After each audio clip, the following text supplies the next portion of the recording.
8 മണിവരെ നിർത്തിവച്ചിരിക്കുകയാണ്. ജോൺ ബ്രിട്ടാസ് MP-യെ BJP അംഗം സുഷ്മിത ദേവ് ലുങ്കിവാല എന്ന് വിളിച്ചതിൽ പ്രതിഷേധിച്ചാണ് ഇടത് എംപിമാർ സഭയിൽ പ്രതിഷേധിക്കുന്നത്. ഡി ധനസുമോദ് വിവരങ്ങൾ നൽകും. സുമോദ്, ഇരു സഭകളിലും എന്താണ് ഉണ്ടായത്?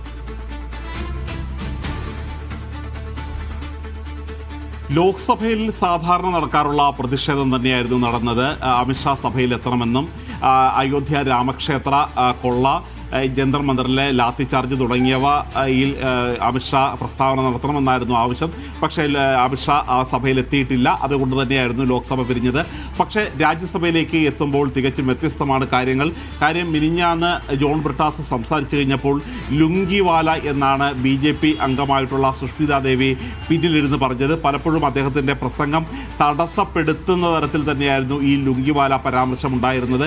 അത് കേവലം കേരളത്തെ മാത്രമല്ല, തെക്കേ ഇന്ത്യൻ എംപിമാരെ മുഴുവനും ആക്ഷേപിക്കുന്ന രീതിയിലുള്ള ഒരു പെരുമാറ്റമാണ് ഈ TMCയിൽ നിന്നും കൂറുമാറി പിന്നീട് BJPയിലെത്തിയ ഈ അംഗത്തിൻ്റെ ഭാഗത്തു നിന്നും ഉണ്ടായത് എന്ന് ചൂണ്ടിക്കാട്ടി ഇന്ന് അവകാശ ലംഘന നോട്ടീസ് ജോൺ ബ്രിട്ടാസ് നൽകിയിരുന്നു. ഇത് ജോൺ ബ്രിട്ടാസ് സഭയിൽ പറയുകയും ചെയ്തിരുന്നു.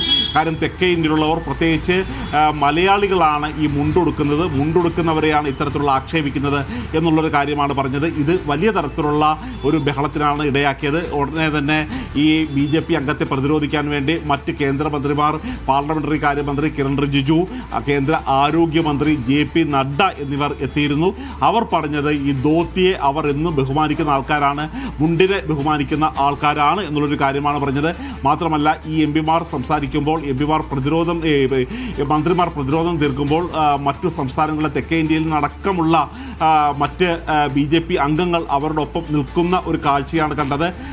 ആ തരത്തിലുള്ള ഒരു വേഷത്തിൻ്റെ പേരിൽ BJP വേട്ടയാടുന്നത് പുറത്ത് നടത്തുന്നുണ്ട്. ആ രീതിയിൽ ഉള്ള ഒരു അപമാനം BJP എംപിമാർ പാർലമെൻറ്റിൻ്റെ ഉള്ളിൽ നടത്തുന്നു എന്ന് ചൂണ്ടിക്കാട്ടി പ്രതിപക്ഷം ഒറ്റക്കെട്ടായി എഴുന്നേറ്റപ്പോഴാണ് സഭ തൽക്കാലത്തേക്ക് പിരിച്ചുവിട്ടത്.